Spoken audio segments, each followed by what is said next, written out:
Hello, kain tayo. Kasi na ng gabi, ito palang pananghalian pa lang namin. Pananghalian ko. Kaya kayo, kung nagpaplano kayo mag-abroad, lalo na pag Ramadan, buti nga alas 7, minsan nga alas 8 pa. So, sobrang daming trabaho.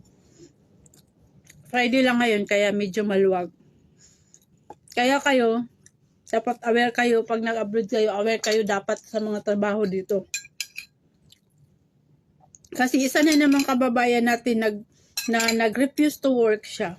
Siguro hindi niya alam na ganito kahirap yung trabaho dito. Kasi iba naman talaga sa Pilipinas eh. Homesick pa lang, ang hirap mo ng labanan. Tapos, ang trabaho mo pa.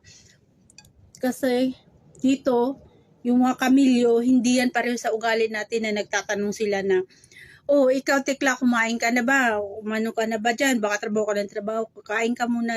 Wala po sa kanila yan. Basta ang sa kanila, magtrabaho ka ng magtrabaho. Hindi yun nagtatanong kung ano, malapit ka na ba matigi? Malapit ka ng ano? Wala.